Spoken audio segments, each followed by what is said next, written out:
morning, everyone. Welcome to the first annual In-Memory Computing Summit here in Europe.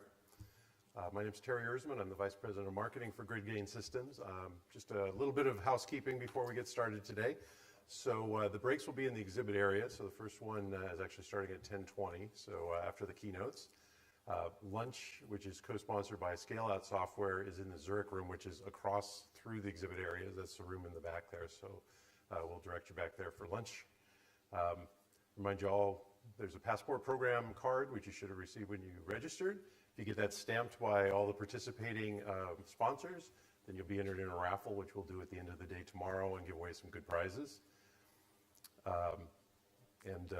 Tonight, there's a reception following the breakout sessions. It starts at 5:40. It'll be in the exhibit area, so I hope everyone can join us for that. And finally, for those of you from North America or potentially interested in traveling to North America, we have the In-Memory Computing Summit in Silicon Valley, which is October 24th and 25th. And for those of you interested in speaking, the call for papers for that is open now as well. So if you'd like to submit a talk for that, please do so.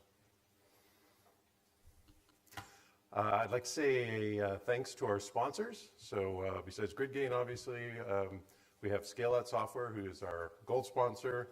Thanks to our silver sponsors, Hazelcast, Fujitsu, Redis Labs, VoltDB, and StarCounter. And we have two foundation sponsors, SNIA and the Apache Software Foundation. So thank you for all of our sponsors. Please stop by and say hello out in the exhibit area. And also I'd like to say thanks to our conference committee. So they're the folks who went through all of the talks that were submitted, chose the agenda for us. I'll let you say thanks to them individually, but we've got the list here, and it's also on the conference website. One other housekeeping item as far as the talks. So the signage outside the breakout rooms is correct, and it's also correct on the conference website. So if you have any questions, those are the two places that are correct.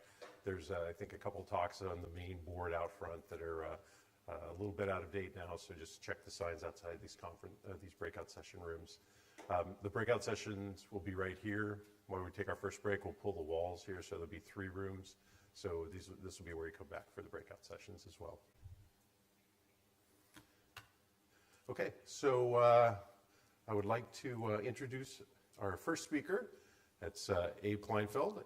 Abe joined GridGain as President and CEO of 2013 and has transformed the company into the leading open source in-memory computing platform provider. Since joining GridGain, the company has averaged triple-digit annual sales growth and raised $16 million in Series B venture financing. Prior to joining GridGain, Abe was president and CEO of network security leader InCircle, a company he led from early stage to over 6,500 enterprise customers and $40 million in annual sales. In April 2013, InCircle was acquired by Tripwire. Before InCircle, Abe was president and CEO of Eloquent, a leading provider of rich media communication solutions.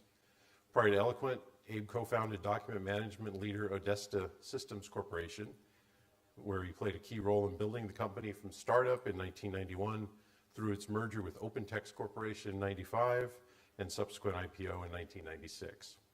Abe holds a bachelor's degree in computer science from the State University of New York at Oswego and is an avid photographer and science fiction fan. Please join me in welcoming Abe.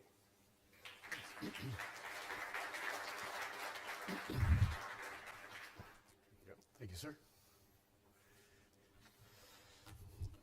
I noticed that everybody has their badges, and I realized I didn't get my badge. So I'm not really legally here, apparently. Thank you very much for attending today. This is our first in-memory computing conference here in Europe, and we've had two of them, I guess, already in the United States, each one successfully larger than the previous, and we're going to have our third one coming up, as Terry mentioned, in October. So it's really a pleasure to start to expand this conference into Europe because so much is happening here in the in-memory computing market. Now, in the next couple of days, I think we're all going to have lots of information being shared. Most of it pretty technical. A lot of it is how the sausage is made. Information about architectures, information, coding examples, kind of deep technical explanations. And I thought that it would be a useful exercise to kind of back up and talk a little bit more about kind of what's driving the demand. What is it that actually brought us here? Why are we all actually getting together? What is it that actually is creating this insatiable demand for performance and speed and scale, which is really what in-memory computing is about. So we'll kind of walk through that a little bit. And you know, to put it simply, you know, it's basically what's driving the demand is data, lots and lots of data. We like to talk about data now increasingly as you know, big data, but this is really beyond big data. We're moving towards immense data.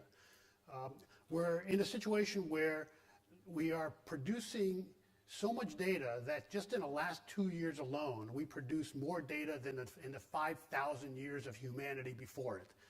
And in the next 12 months, we're going to create even more data than during those 2 years. So we're producing lots of data.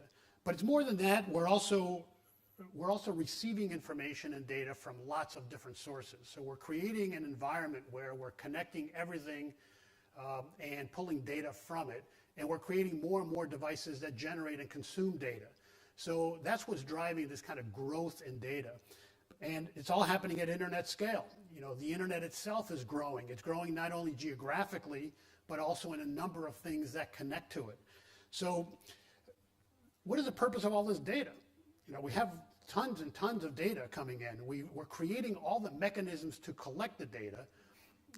But you know, the obvious goal is to be able to do something with it, not to put it into a data lake or a data ocean or into some place where maybe one day we'll use it. The real goal is to be able to process that data and to actually kind of get curated knowledge or wisdom from it, and to be able to process it in real time in a way that gives us situational awareness that we would never have in the traditional sense, and in the way we typically run our businesses. So this is really what's driving the demand, is this need for real-time situational awareness that allows us to operate our businesses with more precision and much more quickly and more agility. It turns out that we're doing very little of that right now. We're collecting the data. We've got all the devices and all the sensors and all the, you know, we're doing a great job of creating mechanisms to collect data, but we're using less than 0.5% of that data for any kind of operational decision making. And you know, that's really why we're here, because that's what people want to do. The goal is not to collect data. The goal is actually to do something with it that actually gives us competitive advantage. And that's what's driving the in-memory computing market. So we've done a great job of collecting this data. We've, you know, we're instrumenting virtually everything. We're instrumenting ourselves with our phones. We're instrumenting our employees. We're instrumenting our customers. We're instrumenting our supply chains, our products, our airplanes, our trains. We are instrumenting virtually everything, everywhere, and collecting massive amounts of data. And so that's all wonderful, but again, we need to do something with it. And you know, a lot of people think that we're in what many people say is the third digital wave. The first one being the internet, where we essentially gained connectivity and we were able to start putting online businesses to work. The second one was really about, you know, the mobile computing revolution, where we were able to take the internet with us rather than just sit in front of a computer to access it. And then the third one is really about sensorizing everything around us. It's the Internet of Things. This is really where we are today. We are starting to produce devices and capabilities to collect data from everywhere and sensorize everything. The goal is really to be able to start merging the physical and the digital worlds, to converge those two such that we can have a digital twin. So as a business, you want to be able to have your physical environment that your physical business that you operate in, and then you want to have a digital equivalent of it that's operating in real time, that has all the information about your business in real time, so that you have complete awareness of everything that's going on around you. And then, of course, the next wave will be about AI and robotics and things like that, which we're still actually quite a ways away from. We're doing a lot with machine learning and a lot with AI. You read a lot about it. But we're actually a ways from actually being able to put that to use in any meaningful way from a business standpoint. But this age of the Internet of Things is actually upon us now. We are absolutely in it. And we talk about the Internet of Things just like we talk about in-memory computing, but it's just computing. It's no longer in memory computing. Everything is going to be done in memory before very long. And the Internet of Things is just already upon us. It's just the Internet. So we do talk about it as IoT, but the reality is we are already very much in that world where the physical and the digital world are converging. It turns out that the early success stories and the early opportunity for this Internet of Things is really the industrial Internet of Things, where you start to sensorize really expensive, big things that you can actually generate tremendous profits from if you can get better productivity and you can get better utilization from. Things like airplanes and trains and jet engines and big tractors and stuff like that. And it's actually creating new business models where rather than selling an airplane to an airline, you're much better off just leasing that airplane and just like in the software business, producing a maintenance plan that goes along with it where you control everything about that device. You're responsible as the manufacturer for not only providing it to the user, but to maintain it and get the most out of it. And by sensorizing everything and collecting constant information about how it's being utilized, you can make sure that there's zero downtime. You can make sure that the life of the aircraft lasts, an extra 2 or 3 years, and you can generate that much more profit from it. You can also make sure that the productivity and the utilization of it is being maximized. So as a result, new business models are starting to emerge out of this industrial Internet of Things to the point that Accenture claims that, or believes that the potential economic growth from this is going to be about $12 trillion by 2030. So this is where it's starting, but it's going to go all the way down to literally sensorizing the clothing you wear. You can have embedded stuff in your body. Everything's going to be connected. And this is how we're going to improve not only our businesses, but our lives. This is the future, but of course, collecting the data is not very useful. We need to do something with it, and that's where all of us come in. So the future of business is really agility. That's essentially what we're trying to do. We're trying to become more agile. So let me digress for a moment. My wife has this very cool car that can park itself. It's amazing. You drive it down the street. You push a button, and as long as you're driving less than 20 miles an hour, it'll find a parking space before she even sees it. So a little beep goes off saying a parking space is coming up, tells you where to stop. Then you take your hands off the wheel, and the car will parallel park itself automatically. And it'll do it in a space that's only 1.2 times the size of the car. You should try that someday. It'll take you about 15 minutes to do it. You'd probably hit the car in front of you and a car behind you, and you'd probably park on a curb and your tail would be sticking out. All kinds of bad things would happen when you try to park a car in that space. But the relevance of this is that as a human being, we have very narrow perception of the things around us. We have our eyes, we have our 6 senses. We're sitting in that car, and we have the 2 eyes. We have a couple mirrors. We don't have a complete perception of the size of the car or the size of the space that we're trying to put it in or exactly where that curb is because we are sitting in a very narrow place and we have very limited perception of that world around us. The car, on the other hand, has somewhere between a dozen and 20 sensors and cameras all around the car, has complete visibility into everything around it. It knows its size, it knows how much space it's got, it knows how far everything is around it, and it can park itself in 3 easy steps with no help from a human being in ways that there's no way that a human being could do this. And this is exactly what we're trying to do with our businesses.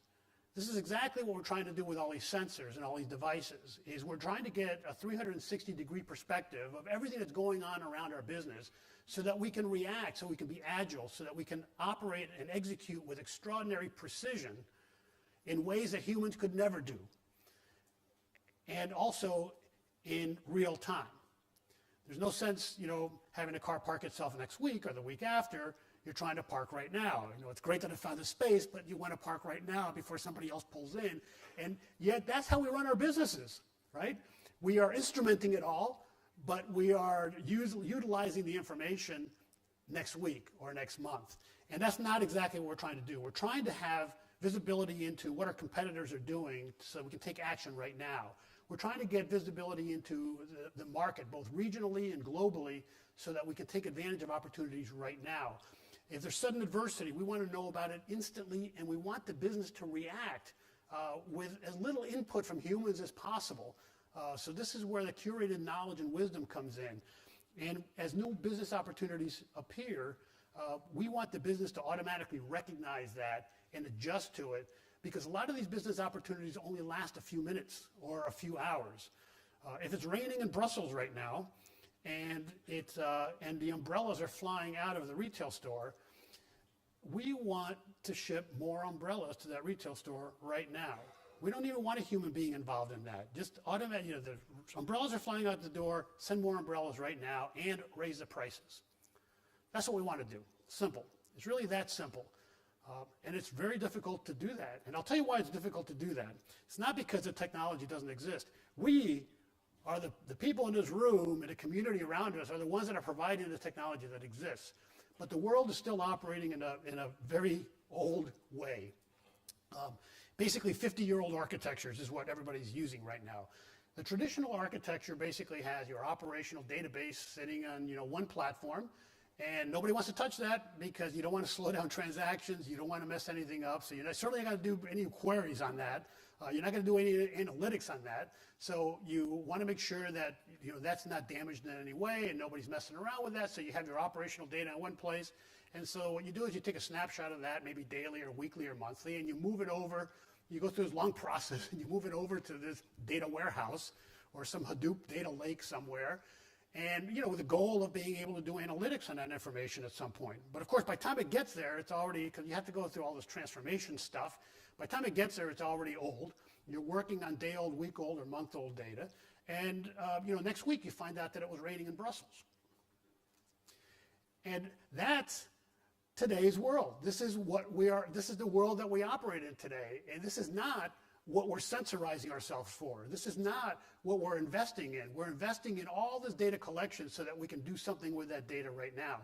And so what the world really wants to move towards is this HTAP architecture, this hybrid transaction analytic processing architecture, where you basically have a very robust in-memory distributed store where all your operational data and your analytics can go, so that you're actually doing analysis on your data in real time and affecting operations as a result of that analysis. Those are two separate things. One thing is to do analysis on it, another one is to actually affect the operations. But that's really what we're trying to do. This is where we're going. This is what we are enabling. This is what in-memory computing is really, truly about. It's really being able to provide the precision execution, enable the precision execution for corporations to be able to get those umbrellas to the store while they're flying out the door and simultaneously raise the prices and improve your margins, right? That's what we're trying to do. It turns out that most people perceive this to be an expensive proposition. After all, memory's expensive, and re-architecting, and all that stuff. Nobody wants to do it because it's hard. But in fact, it's not. It's actually cheaper to do this. It turns out that it's much more cost-effective to have an HTAP architecture because right now we have two entire stacks. You look at any IT organization, any major corporation, and you've got the operational guys, and you've got this other organization that's all doing, analytics.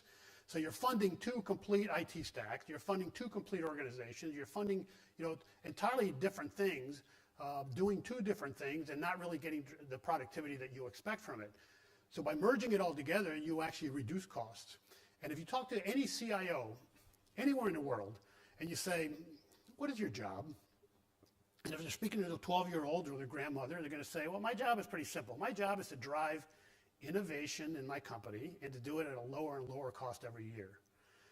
And we happen to be the enabler of that innovation and that lower cost. By helping organizations move to an in-memory computing platform, you're able to really, for the first time, dramatically cut the overall cost of IT while driving massive innovation and improving the operational margins of the company. So this is why in-memory computing is in the right place at the right time, and why we are all here, and why this conference will continue to grow over time, and why we're in the best position pretty much of all the technologies that are out there to influence not only people's lives, but the actual execution of these big corporations. It's a great place to be. But we're not done. I think we've done a pretty good job on the software side. We're doing a pretty good job of creating software platforms for executing in-memory computing applications. We're doing a good job of creating in-memory databases and in-memory computing platforms and in-memory machine learning and in-memory all kinds of things.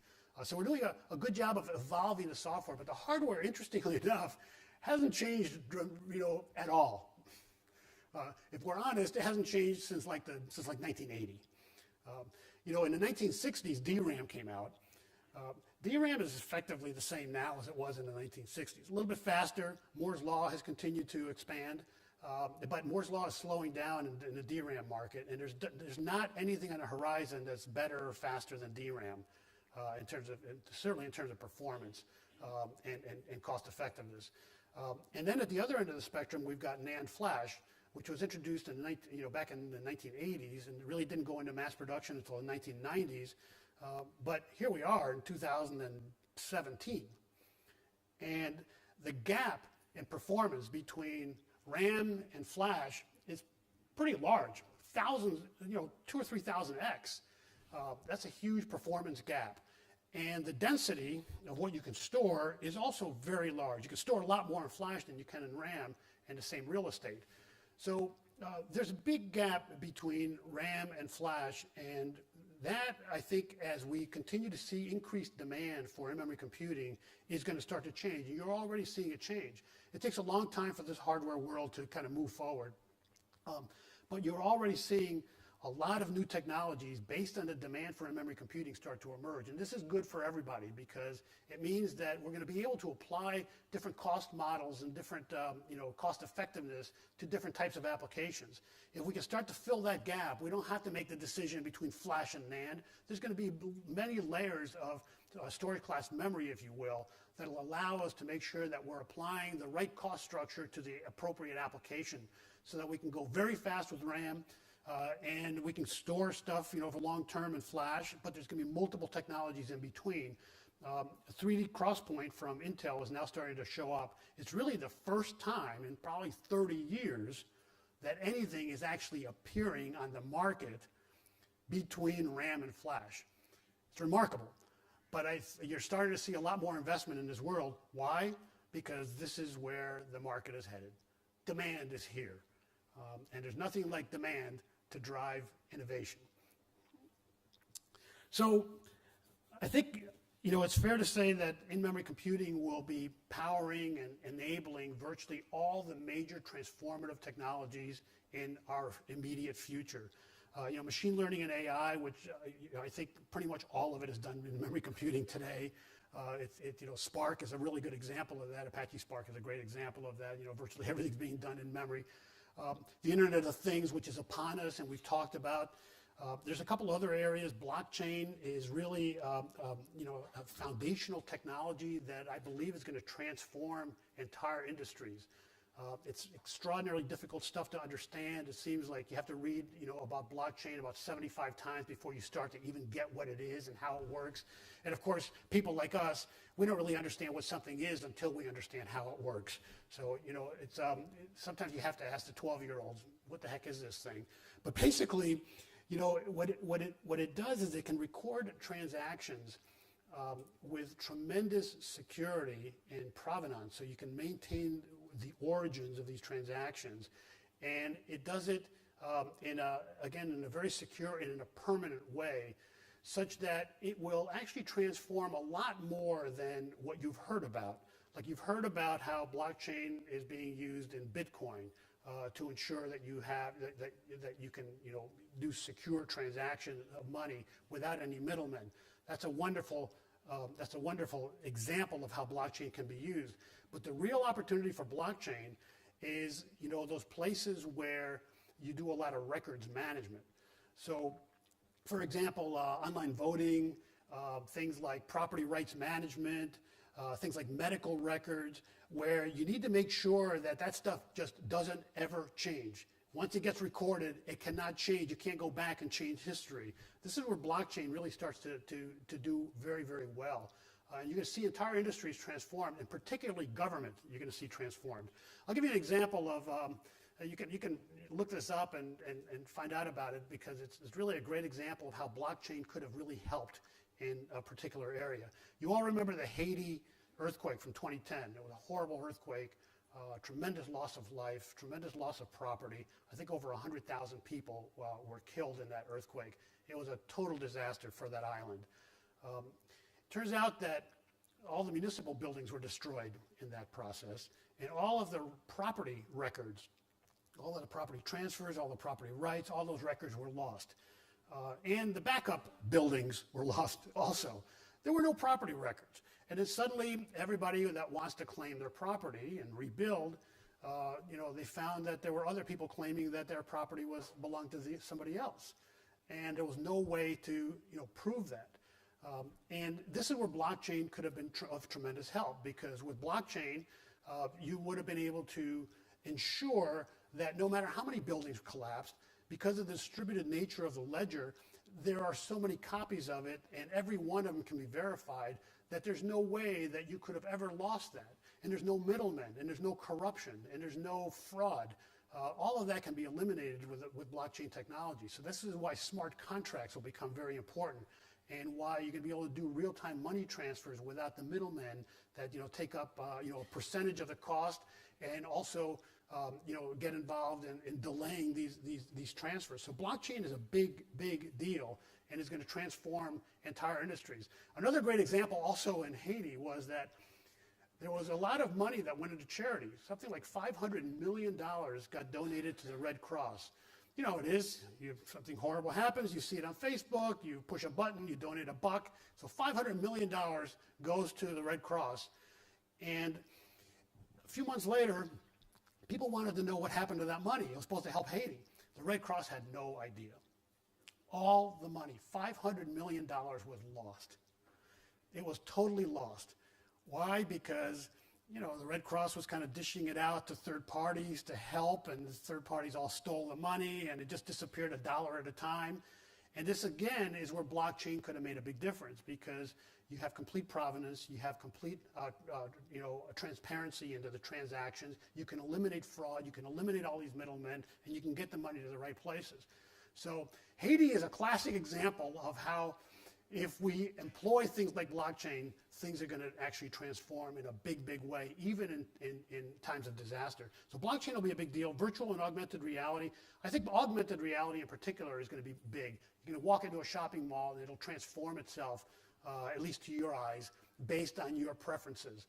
I think that's going to be a big deal. Again, all of these things, when done at scale, whether it's machine learning or Internet of Things or blockchain or virtual reality, all these transformative technological ideas that are coming out, when done at scale, and everything is done at scale now because of the Internet, requires in-memory computing. We are the future. We are the enabler of what's going to happen out there. So, as we continue to create these transformative technologies, and they start to converge, and they start to come together in interesting ways, new industries and new businesses will continue to emerge. I mean, if you think of something as simple as Shazam. Anybody use Shazam? Or SoundHound? It's an app on your phone. Basically, you're standing in an elevator and you hear a song you like, and you hold your phone up and it tells you what the song is. It listens and it tells you what the song is right there in the spot. And then and after identifying the song, you can actually download it and start, and now you own it. Think about all the things that have to come together to make that happen, right? There's a lot of technologies that you have to have the internet, you have to have smartphones, you have to have an app store, you have to have, a database of all the songs in the world. You have to have, in-memory computing to be able to deliver the results quick enough that you can actually do something with it. You have to have an app store or a music store to download the song. All the things that have to come together. This is the beauty of what's going on in front of us right now, is that so many new technologies are emerging. It is the intersection of these technologies that create new opportunities. But the one thing that's absolutely clear is that all of them are generating a lot of data. All of them are about processing that data in real time to deliver results that are actionable for us to take advantage of in the moment. And so this is why in-memory computing is so important.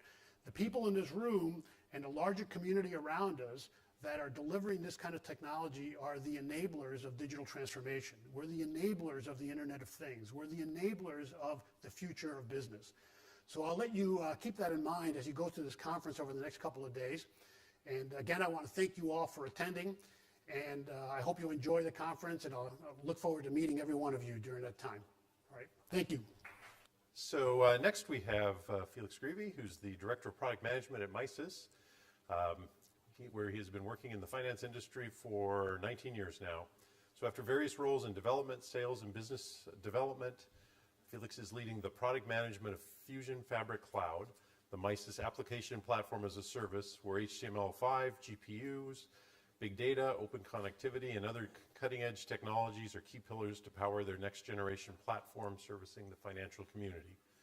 Married and the father of 2 children, Felix holds an engineering degree in telecommunications from SUP Galilee School in Paris. Please join me in welcoming Felix. Thank you. Thanks, Terry. Thank you, Terry, for the introduction. So, hello everyone. So I'm Felix Greevy. So I'm heading the product management for Finastra. So Finastra is a new company that has been formed last week, basically, which is merging MISIS and another company called D&H. So a brand new company that I'm happy to present today. So we now the third largest fintech in the industry, and what I'm going to talk about you today is how in-memory computing is used in the financial industry, and what do we do Finastra as a new era in order to do platform as a service and enable collaboration with fintech and as well university. So a little bit of context in the banking industry. Since 2007, the banks did not really recover from the crisis. So if we look at ROE, so return on equity, which is a key measurement of the bank profitability, basically, we can see that in 2007, we are talking about 15%. Nowadays, we're talking about 6%. So that's more or less if you want to measure the profitability of a bank. So what happened? Obviously, we had a crisis. And since then, market has moved to a more low volume, higher quantity of product with lower margin, which means that banks are struggling to recover from a high profit. So as well, banks are facing a lot of competition from fintechs, from new technology. So basically, all in all, there's a lot of things to do in order to improve the situation for all those banks, and something that obviously we can do. On the other side, so it's a little bit small, but following the crisis, we have a lot of pressure from regulations. Basically, across the world, regulators have tried to put in place rules in order to control how the banks are operating and their profitability in the market. So basically, I will give you a couple of examples of those rules. So first, there's one rule called, so it's kind of technical, but it's very relevant in the context of in-memory computing and big data. So one of the rules is called FRTB, Fundamental Review of the Trading Book, which is a regulation that is going to come in force in 2020. And basically what this regulation means, it means that banks need to do a lot of calculations. So we're talking here of millions of calculations that needs to be done real time or by batch. So that's something that is extremely demanding in terms of calculation, but also has to be done in real time and in batch. So that's one regulation. The other one is something that we commonly call XVA, so something that the people who knows a lot banking industry is called CVA, KVA, FVA, etc. And here we're talking of billions of calculations that needs to be done by banks. So basically what regulations are asking to bank, you were doing business before the way you did, and obviously didn't work. So now we want to control what you do. And in order to control that, what the regulator is asking to bank is to perform a lot of calculation, back testing, stress testing, in order to make sure that the exposure there is correct compared to the market. So that's exactly what is asked by bank, by the regulator. Another regulation that is going to impact you and me is called PSD2, which is a European regulation. So the two previous regulations were kind of impacting more capital market, so the traders and all this type of investment bank business. PSD2 is going to impact you and me. It's basically asking to the bank to open up API, so any third party can connect to your bank account if you, of course, agree to it, so if you give your consent, so they can get access to your bank account and provide you PFM, so personal finance mobile application, and so on and so forth. So innovative application connected directly to your bank account. And for that, banks as well need to do a little revolution, which means that they need to expose transactions. So if you look at big banks, there are millions of customers, billions of bank accounts that are managed. And with this regulation, it is asked by them to expose those millions of transactions for third parties so they can get access to them, aggregate them. So here you can already see there's a lot of behind the scene big data involved, so therefore potentially in-memory computation.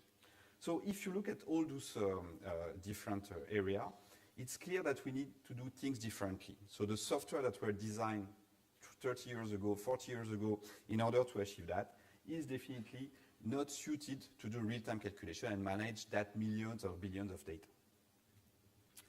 So that's why at Finastar we develop what we call internally Fusion Fabric, which is basically a platform based on Java and using in-memory technology as well, in order to be relevant for the next generation challenges and be able to manage all those calculations.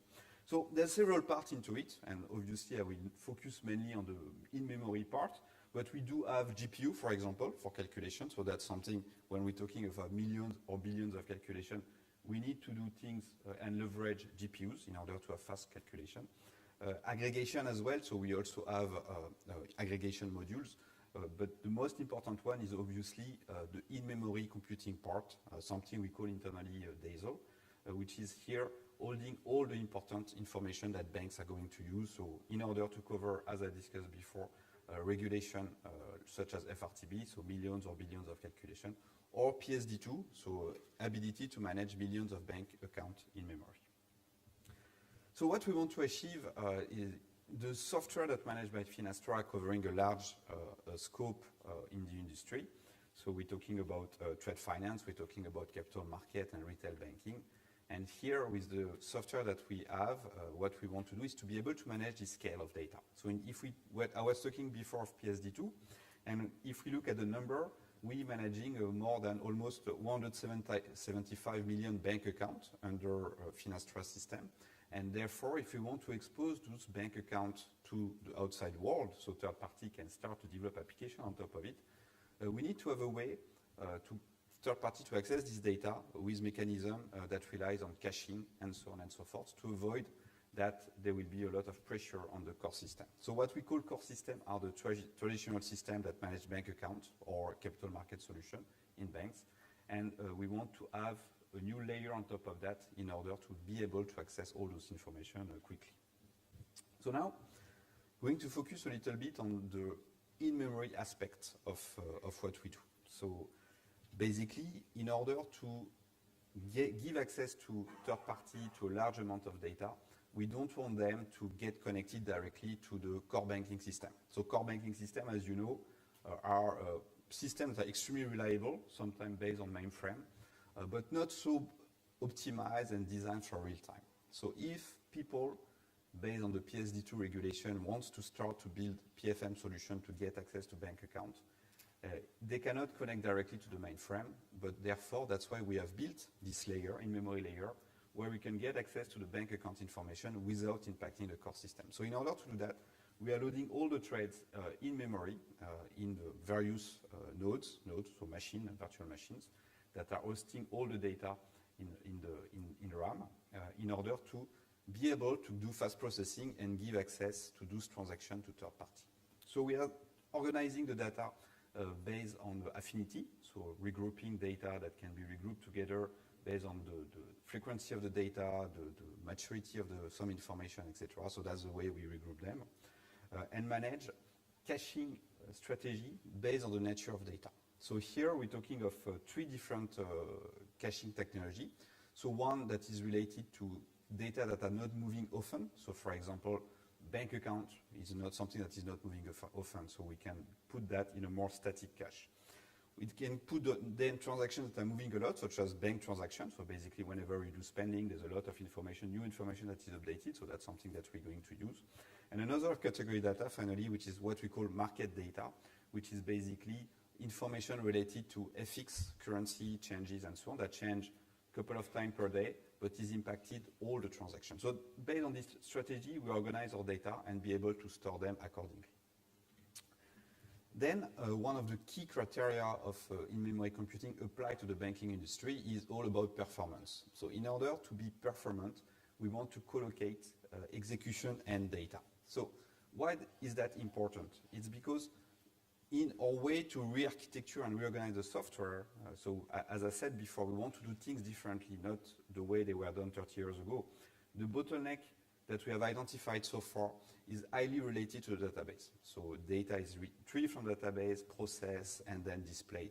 So what we want to do with the new architecture and leveraging in-memory computing is to make sure that all data reside in memory, so they're available without having any bottleneck and latency issue. And to remove any extra latency, we make sure that the execution is co-located with the data. So in order to reduce the path of execution and make sure that we are able to benefit from an extremely fast calculation. So remember, all is driven by regulation. Millions, billions of calculation needs to be done.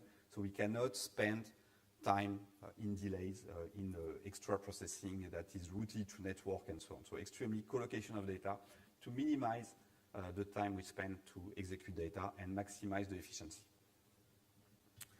So then another extremely important data. So now what we said, so we put the data in cache, in memory, so in order to have low latency and execute quickly. And then second, we collocate the processor. So we make sure that the execution piece, so let's say that I was mentioning GPU before, is sitting close to the memory.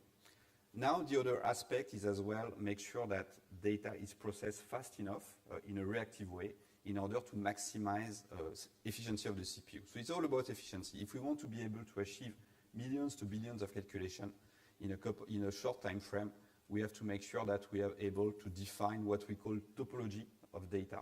So define various steps in the execution of the code to ensure, again, reactivity and make sure that everything is done asynchronously. So again, that's one of the key principles of the design that we have applied, topologies, make sure that code is executed asynchronously to maximize CPU efficiency. Then I was mentioning that the platform that we are building is also related to manage banks transaction, but also capital market data coming from various systems. So it's very important that we are able to put those data in a form of document in memory, so that's what we do. But also it's very important that we're able to query them in a very fast and efficient way. So that's why, even though we push data in what we call native format, which means that when we connect 2, 3, 10 systems together, every system has its own data representation, and we don't want to force a common representation to be very efficient and avoid bottlenecks. But that being said, it's still important to be able to query data in order to show consistent information for the consumer. So when we're talking about transaction, bank account, again, transaction, that's a very common example.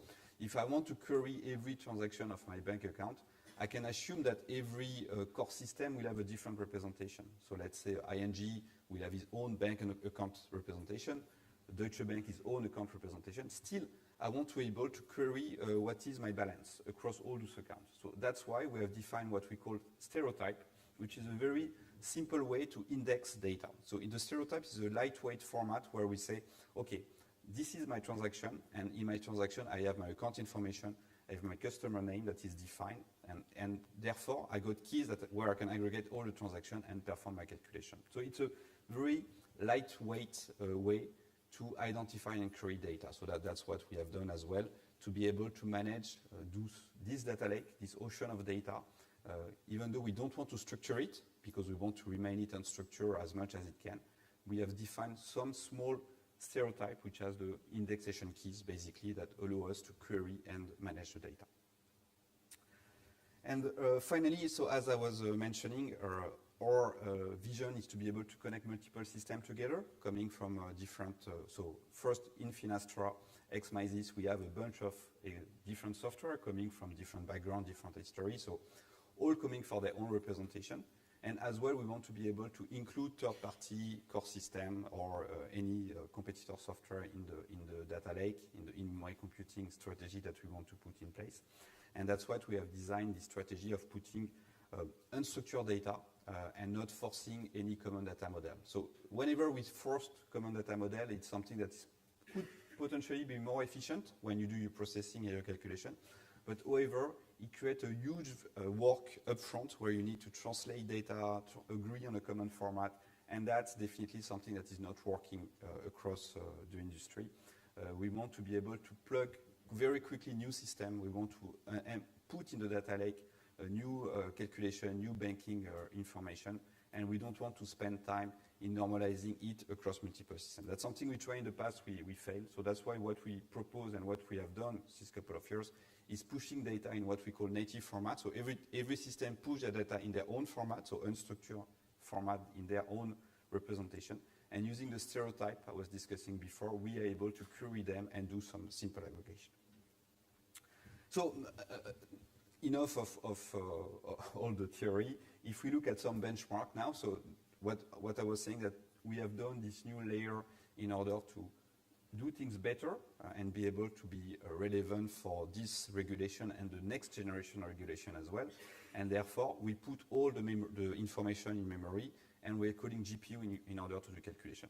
So here, if you talk about the valuation of a swap portfolio, so swaps are simple derivatives in financial industry that is extremely used by banks. So that's the most common used derivatives. With using our architecture and leveraging the cloud platform, we're able to achieve 43 million PV per second on a GPU that is hosted on Amazon, basically. So which means that it's really, for banks, important to be able to get extremely good performance, so millions PV per second. So as a comparison, if you use a standard software algorithm, you will achieve something close to 25,000 calculations per second to maximum 100,000 calculations per second. So with the new architecture that we put in place, combining in-memory representation and GPU, we're able to achieve 50 million of calculations per second. So it's really give you some concrete example of how in-memory computing can really change the way banks are operating, and that's why we are bringing to the market nowadays. And as well, on purpose, we have done this benchmark on Amazon to show as well that the cost related to doing this benchmark is fairly low. So the rental cost of such machine, so it's something like $10 per hour. So if you compare to what it used to be needed in order to do calculation to what we have today, it's extremely interesting to see the performance that we get today. So that's the framework that we have put in place since a couple of years now. And obviously, it's very performance, very good. But that being said, as I was saying, regulation is constantly evolving, and we have a lot of local regulation as well. You know, we have a lot of jurisdiction. We have Europe, US, Asia. Within Asia, we have the jurisdiction for Australia, for Singapore, etc., etc. So how do we cope with all those changes? And that's why what we have unleashed is a way for people to collaborate. So the purpose of this discussion is to say the collaboration. So that's what we want to unleash. We develop a platform, and we want to make sure that fintech and academics basically can use the platform to develop new features and collaborate on top of the platform that we have developed using in-memory computing. So the idea is to enable what we call app economy for the banking industry, leveraging the platform that we have defined since a couple of years, the in-memory based computing, in order to bring speed and innovation, and open innovation to everyone. So instead of waiting for Finastra to develop software and deliver them to the market, our strategy is to say that now we give platform to third party so they can themselves develop new application.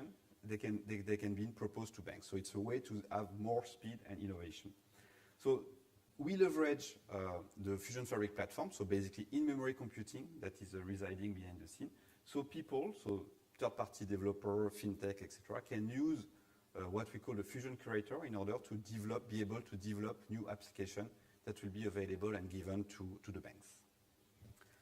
So in a nutshell, something we can discuss in much more details during different breaks. So we have used some various open source software to be cloud native, such as Cloud Foundry, for example, or the Netflix open source stack, in order to make sure we can manage the cloud features, the scalability, elasticity that we need, in order to bring this capacity on the cloud. So if we look at this diagram, so to explain what we are giving to people, is the ability to get access to the in-memory power. So that's what you can see, data lake as a service. So we are pushing all the transaction, all the data that you need in the data lake. So we have banking applications that are sitting in banks. They are pushed in the cloud, put in the in-memory framework that is residing on the cloud and using in-memory computing. And we give access to third party high-level API so they can develop new application and push that into our store.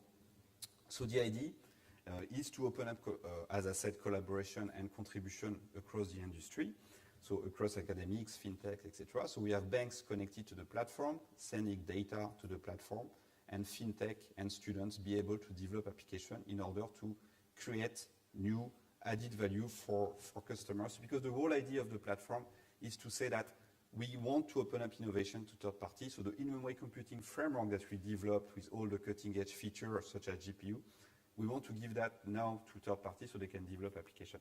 And the result is the following. So the ability to create application across different branch of the financial industry. So treasury management, so something widely used, capital market, corporate banking, investment management, risk, and retail banking. So that's the idea that we are launching this year, giving ability for students, third party, to build application on top of the platform, leveraging in-memory computing, so in order to solve the challenge faced by the industry with the millions and billion calculations to be done, by just using the platform that we are defining. So if you want to know more, we will be here for a couple of days. So I'm here with my colleague Romain. So Romain, maybe you can just stand up. He's an architect and working in Finastra. So we will be able to answer many more technical questions related to this exciting topic of in-memory computing. Thanks a lot for your attention, and hope to talk to you during the break. Thank you. Finally, we have Chris Goodall, who will speak to us today. He is the director of CG Consultancy. Chris formerly held senior technology positions for companies such as IBM, UBS Investment Bank, and Citigroup, and he has over 17 years technology experience from development through to management. CG Consultancy specializes in tech turnaround for fast growth businesses, due diligence review for investors, as well as providing and managing consultant teams for project implementation. Chris is also co-founder of software development firm 512.com. CG Consultancy has developed an industry-leading solution using in-memory technology for Jack Travel. Jack Travel is an established 350 million pound turnover provider of hotel accommodations.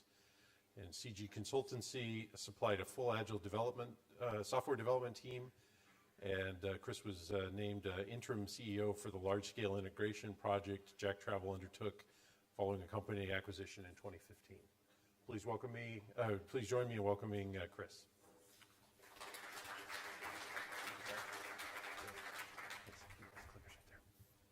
Good morning, everybody. Welcome to the conference. Thanks for the introduction, Terry. I'm here this morning to give you, I guess, a consultant's view of trends and direction within the travel industry and observations that we've, I guess, made based on some of our recent consultancy engagements. It did sound like a big sales pitch for my company at the beginning, so I'll try and skip through as much of that as quickly as possible.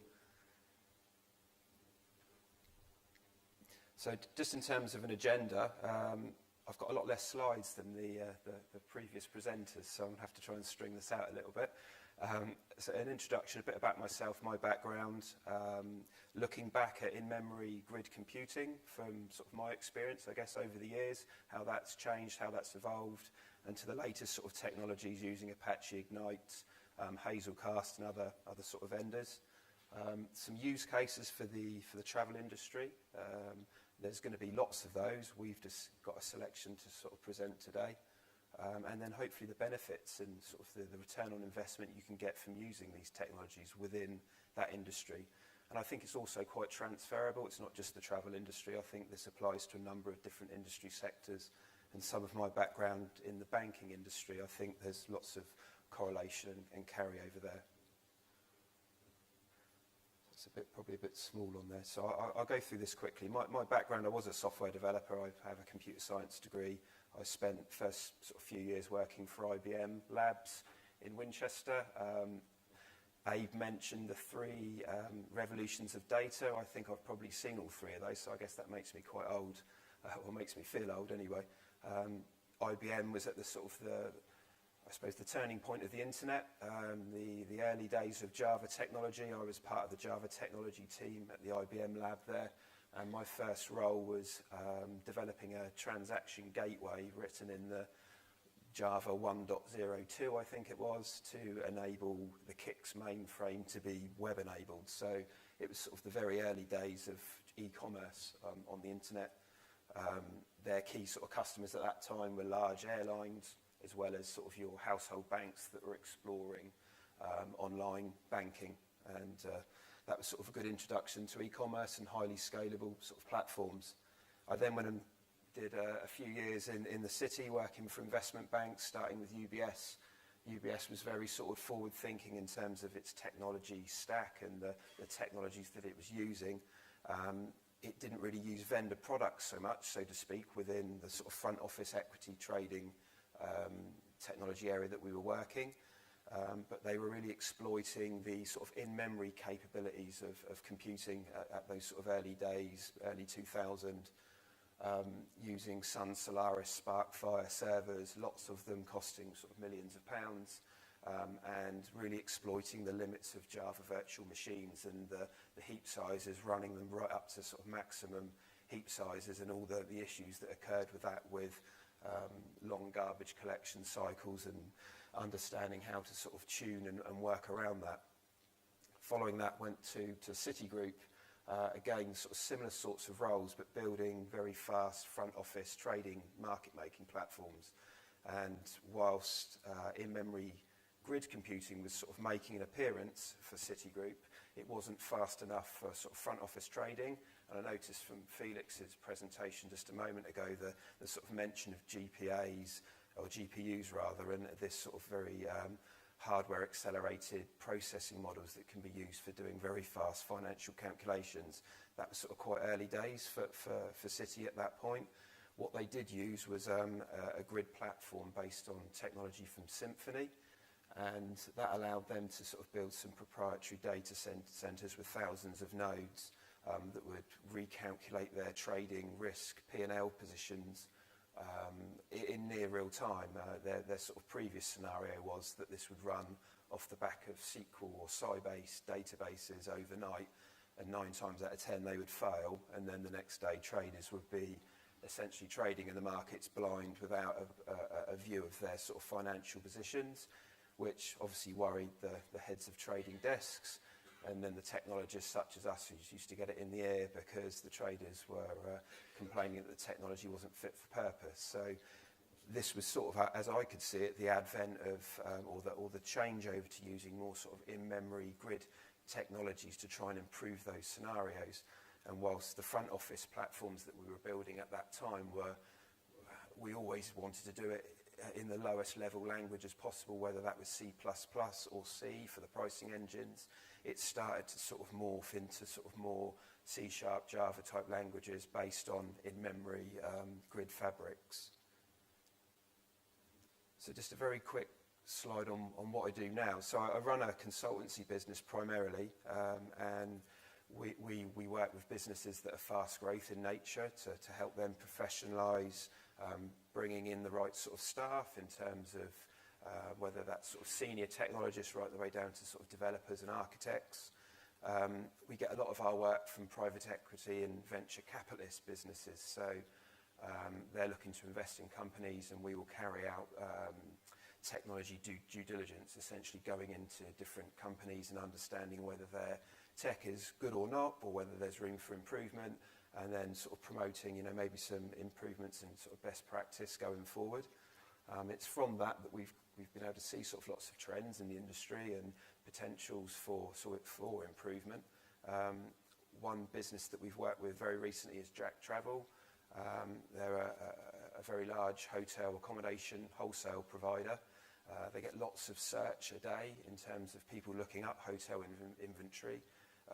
200 to 300 million searches a day is sort of the norm, and the growth rate is carrying on at that sort of 500-600 million probably in the next couple of years. So they're spending lots of money on sort of hardware and hosting the current search platform, and we've redeveloped a solution using in-memory grid computing to help improve performance but also reduce costs, which I've got a slide on in a moment.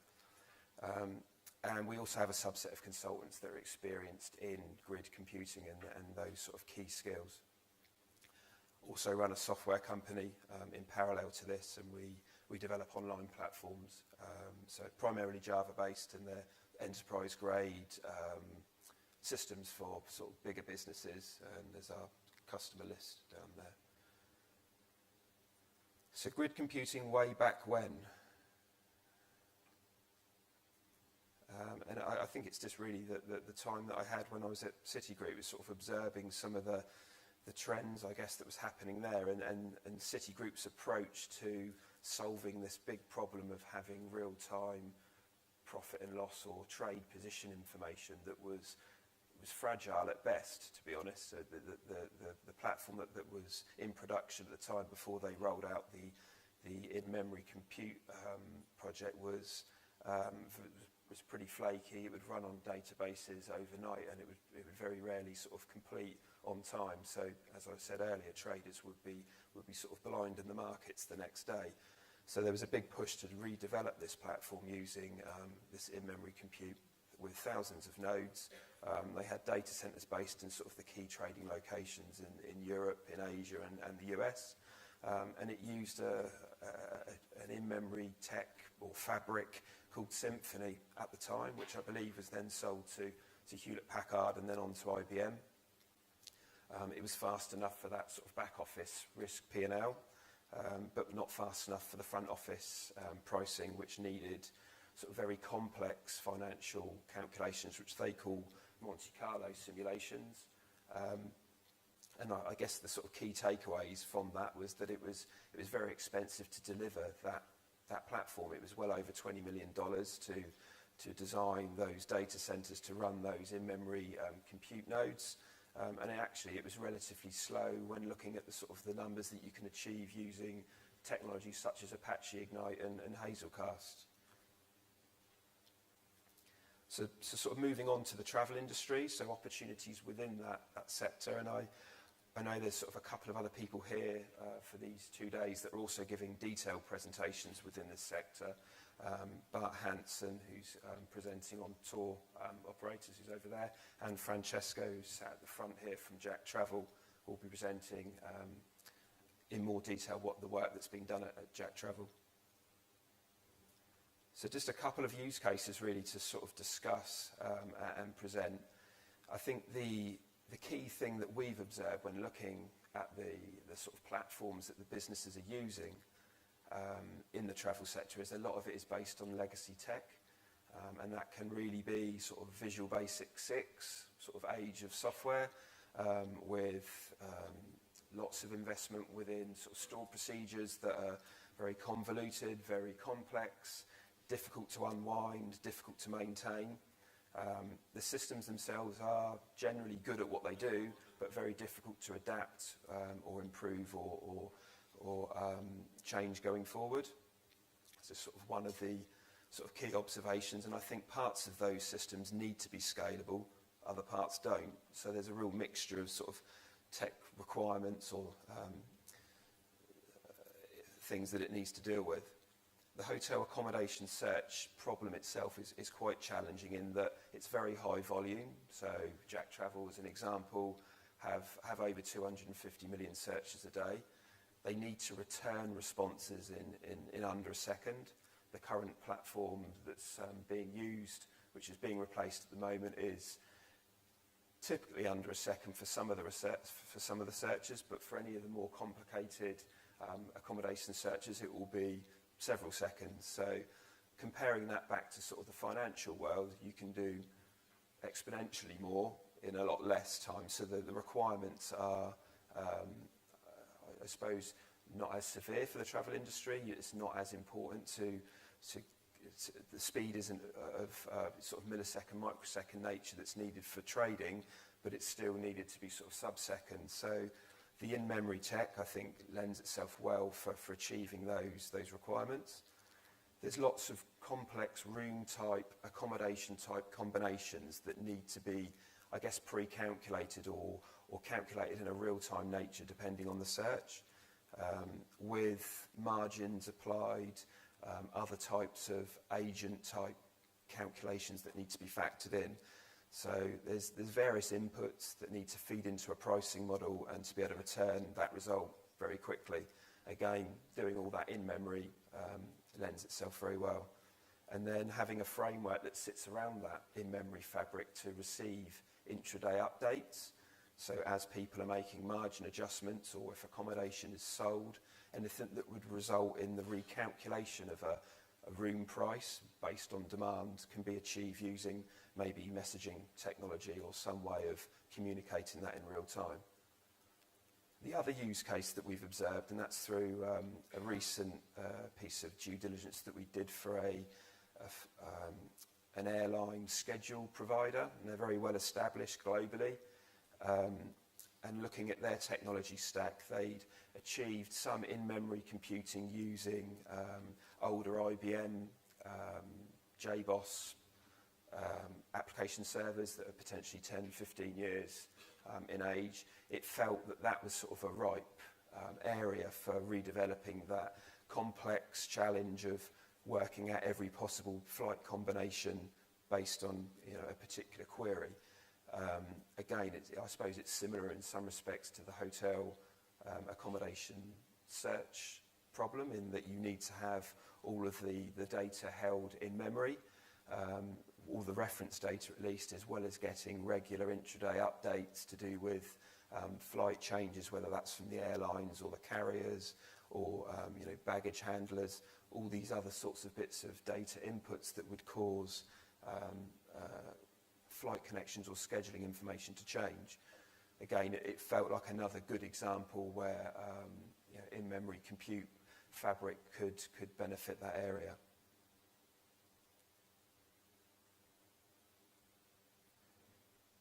So I think looking at the benefits overall for the travel industry, for this particular technology set, for me it's really giving them a migration path.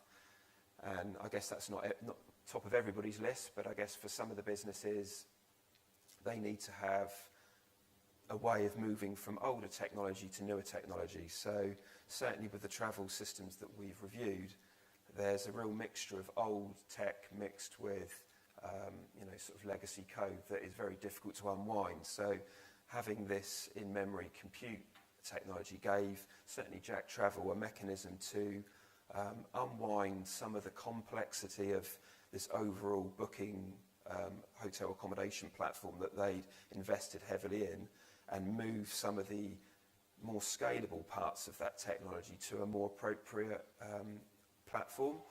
So it allowed us to sort of ring fence the older system and then move the hotel search, for example, out and into an in-memory grid technology.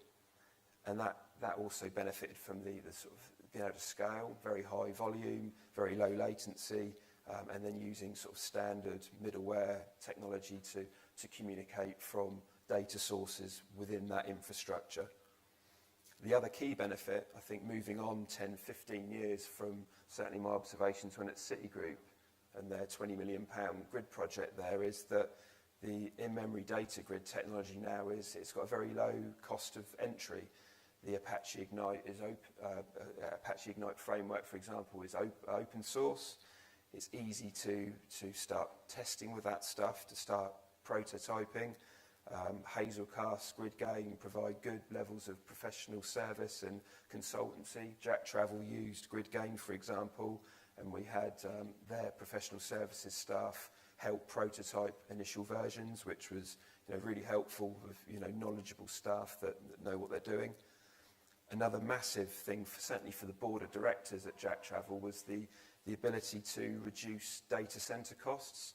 So with their hosting bills being way north of 150,000 a month with rack space, pounds, they've got hundreds of servers that are, to sort of solve the scalability problem at present, they would throw more hardware at the problem. With the in-memory data grid technology, they can cut that back by nearly 90%. So it's a huge saving, and I think that essentially pays for the project in itself within a couple of years of rolling this out. Additionally, it's looking at the technology. It's a more fit for purpose technology to use for this type of problem, as well as it being fast and cheap and returning data in milliseconds or microseconds. So for us, we can see a lot more businesses using this, whether they're medium, large, and I think some of the sort of small companies can benefit from this as well. So it's exciting times, I think, ahead for in-memory computing. Hopefully this has resonated with some of you and it's of interest. If you have any sort of questions, feel free to grab me during the 2 days whilst we're here. I've got my email address on here as well for any questions you want to send offline. Hope you all enjoy the conference and thank you very much.